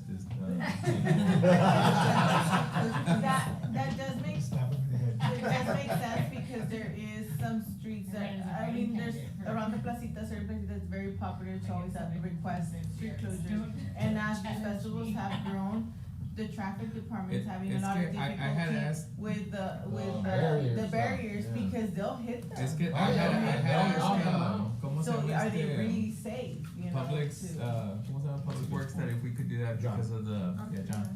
Because of the parade, they see it one block before San Bernardo to put these, throughout, and so you keep a crazy person driving in. We've got a Yeah, unit thinking. cost It's that was happening. provided, Yeah, that's that the contractor charged for Zaragoza, so we've got a cost, The only thing would be you know, like, number who would to be it. storing these like 30 balls? Traffic. Traffic Yeah. department, cause they're the ones that come out and physically put the Set 'em the off. barrier. Yeah. They don't have to be, and they don't, Traer todos. Who's not here? and Sorry. they don't have. Glad you came and They don't have to be pretty. We're in another hand right now. Storm it in. Functional. Bueno, que I me- agree, it have to be But as pretty as. Okay, so we're gonna stay with the same ball. Going to the ground boxes, Jose, the ground boxes that we use, inside the tree wells, they use this Crayloy junction box, which is a PVC, it's a plastic box. I know there might have been some concern about that, but We upgraded those. there's not direct traffic. These did not get upgraded, not the ones in the tree well.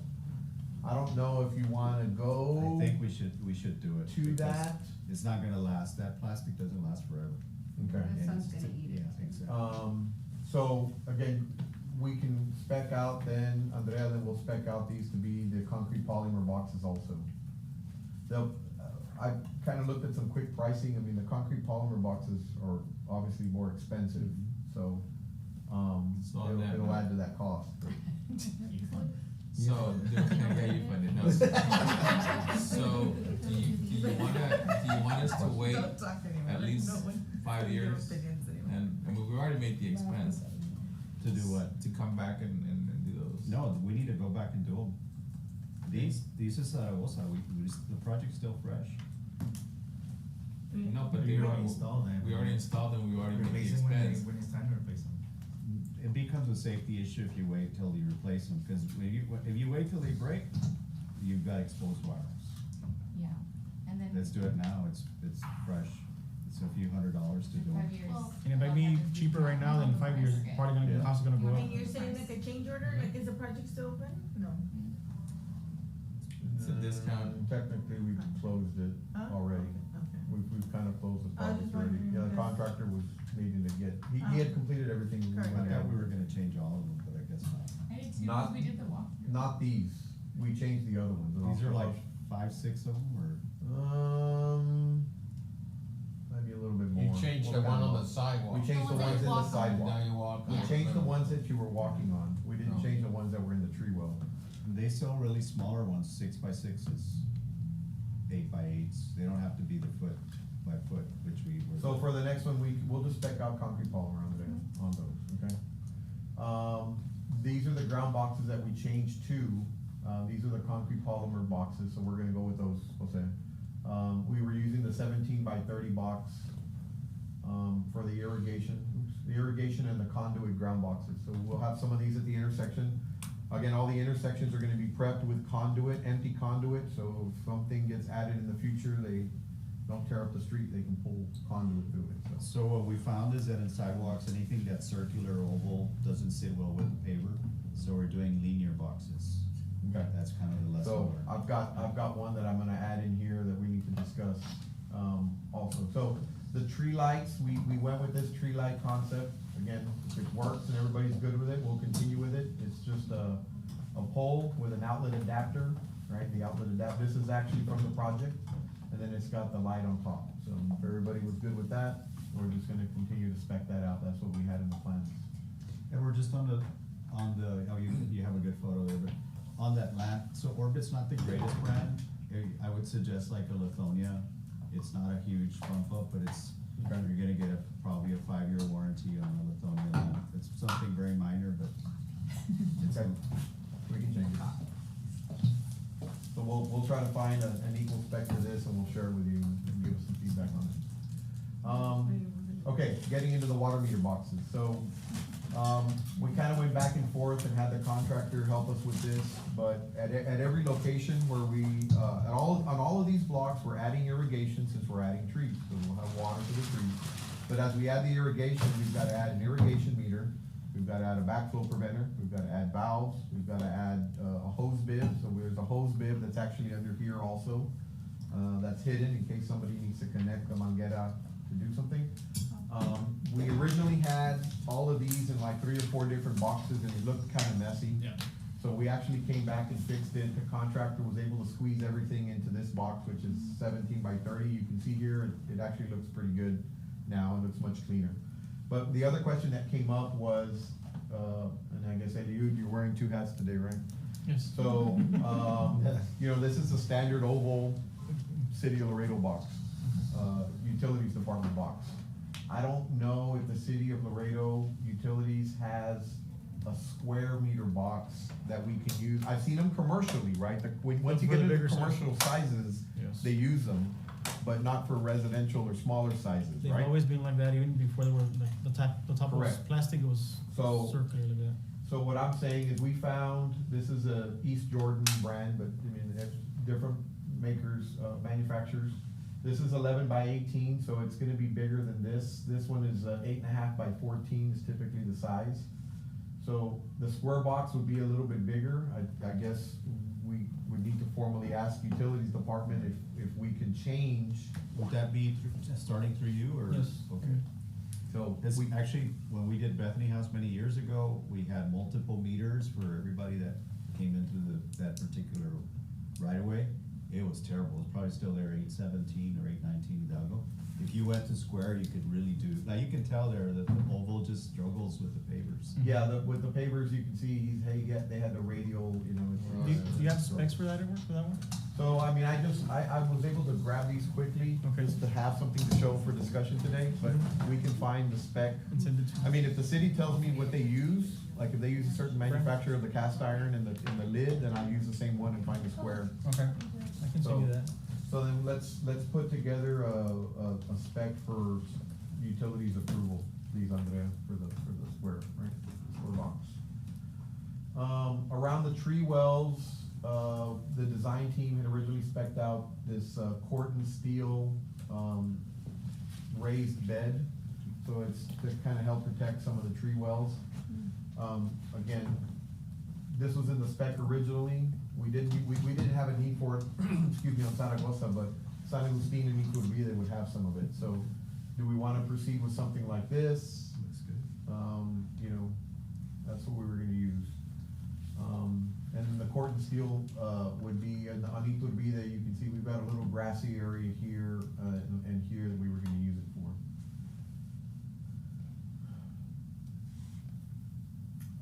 One of the lessons learned on segment one was, you know, here are the brick pavers that we laid down, and then we put thermoplastic, your regular crosswalk, which is thermoplastic painting, as we call it.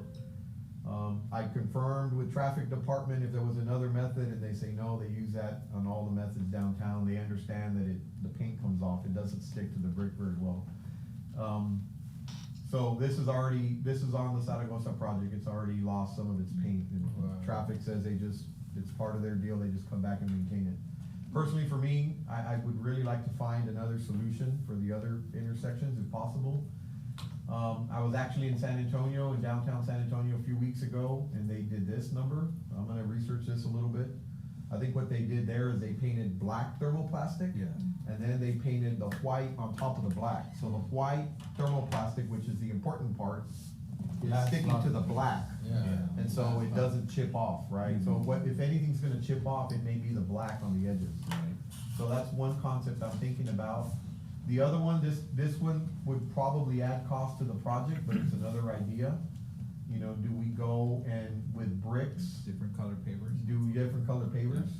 So the main concept with ADA is creating a color contrast, right? So that the ADA and the low vision people and so on can see.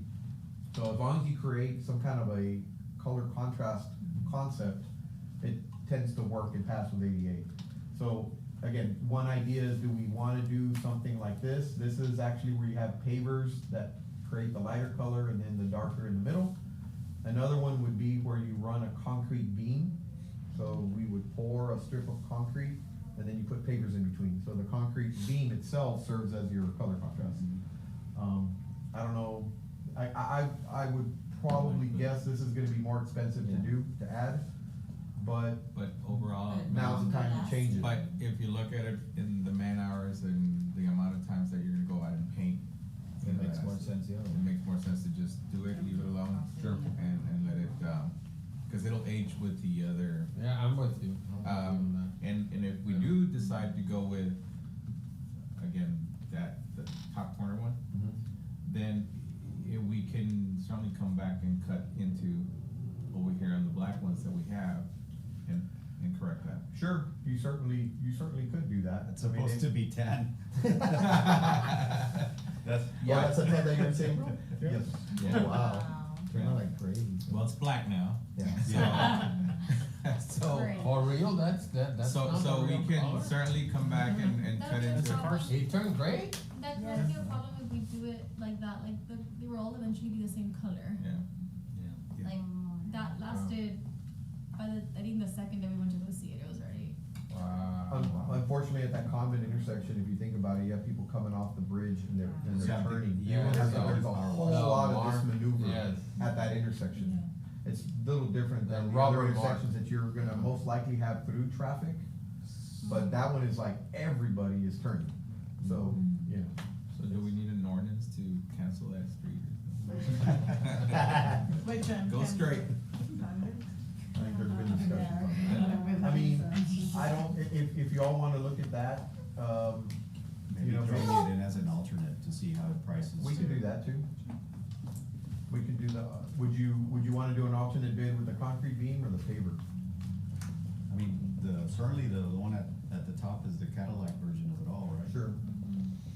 Yeah, cause they'll have to go and lay this stone in one pattern, and then they come in and interlay the other one. This one would probably, I would bet that concrete beam would get poured with the concrete base, with, you know, the pavement that's coming underneath, and then they would just fill it. Just fill it in. It's paint, right? Paint, a few papers. Where's that? In Columbus, That's paint though. yeah, that's right. That's all paint, I think. This is- Okay, so we'll look at putting it as an alternative bid. That's a good option. Okay, I think this is the last item that I have, so we'll close off here a little bit. Right in front of, our corner of Iturbide and San Bernardo, we have the Veterans Museum. Let me get to the agenda. And I can get to that item. I just wanted to give you some updates and give you some discussion there. So, Veterans Museum is coming. Webb County is working on that project. We had an initial meeting with their design team maybe 6 months ago, 9 months ago or so. I got an update. I talked to their engineer, yesterday and wanted to get an update. He told me here that they've submitted 95% plans for, maximum pricing. So they're waiting on getting that maximum price cost for, you know, what they're doing for the Veterans Museum and the improvements there. One of the things that we need to coordinate with is, we have a driveway, they have a driveway there, the home that's there right now. He said they might have shifted the driveway a little bit, so I need to coordinate with them just so we get that exact location of the driveway, so there's no issues there.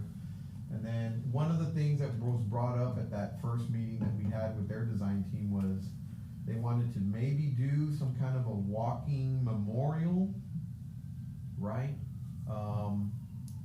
So I asked him about that, and he didn't know, the engineer didn't know if we were gonna do that after all. He was gonna check with the architect. I just wanna bring that to everybody's attention, cause there will be a little bit of coordination with the county. Cause I would really hate to put concrete and then they rip it out to do something else and vice versa. So, are we saying memorial is in different conflicts than what we were Yes. involved in? Yeah, it Or was- actual bricks with, sponsored? No, names my of understanding soldiers? it was, Yeah, it was a thematic, cosmetic change on the walkway, which we talked about, just brick pavering, small strips along the way with those conflicts or those memorials. yeah. And they accepted that. I mean, it was very superficial, you know, at the time. Yeah, I mean, I guess at this point, what I just wanna say is, you know, we've got sidewalks and bricks all going in our project, wanting to make sure that if there's something they want us to do, or is there something they wanna contribute in cost? We're How gonna that have works. discussions with the county next week over their participation with the Tirz, so Okay. we will raise those conversations. Okay. The one thing for everybody on this group that's here today to know is, they also wanted more parking, dedicated parking to the museum, on that first block, right, that we've all know, on Iturbide.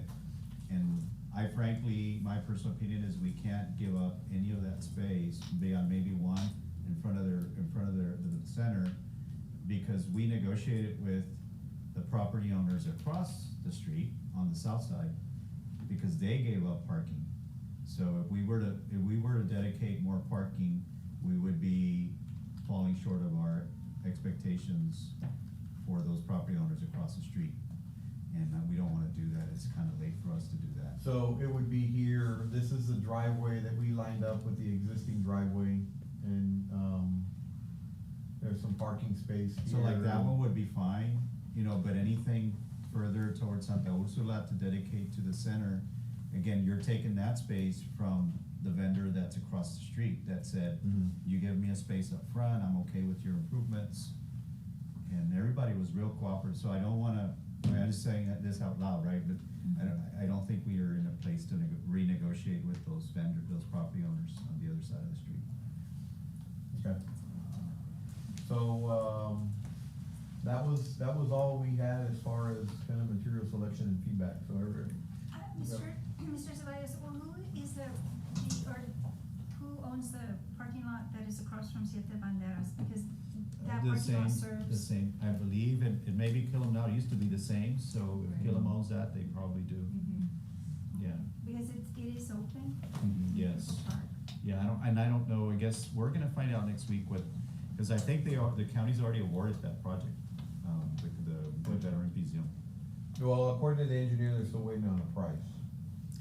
Maybe they awarded it to somebody and they're getting a price, but. Well, yeah, it went to Commissioner's Court, so. Okay. It's gonna move quickly. I understand they've got some parking they're putting behind the building. So, Yes, that's further another north. project.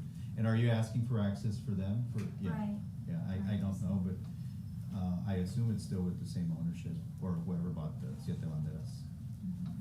But there's plenty of Just like parking. an open lot. Right. Well, right now, Right, yeah, right now. Yes, and- I think until it, that's, It That's the opens. question. until it reactivates. I think that's the killer. Yeah. Okay. So We're kinda running up on time already. right, so for everyone that's here, in your roles, I mean, this is the time to send any notes to Edward. He's gonna come before the board with final design drawings, right? Correct, Probably yeah, at the next we'll make meeting. some of these updates, that we need to make, and we'll wait on the feedback we need for the other things. Yeah, so if you have any insight or anything that you'd like to see, get with Edward or bring it up at the next board meeting. Want anything on your end too, for sure? Yeah, all I'm thinking, I know that Salinas project, since it has the federal funds, the state oversight, or some state standards, I don't know if that will impact anything, but, with your experience, I'm sure you have an idea, I don't know, really, they get too much into the materials and stuff like that, but. Not usually Yeah, with made in local lead America. stuff, not Yeah. usually, local lead allows you to use both Texas Oh, spec and my experience has been that way, you can use both. Anything else? Anybody? No? Well, thanks, everyone. I hope it was productive for everybody. Appreciate everybody. Definitely. We appreciate everybody's feedback, honestly. They were done. That Thank you helps for us the go preparation. I know that took time to get prepared. Appreciate it. Thank you. You got it, thank you. You mentioned three fences. Hey, so Able C,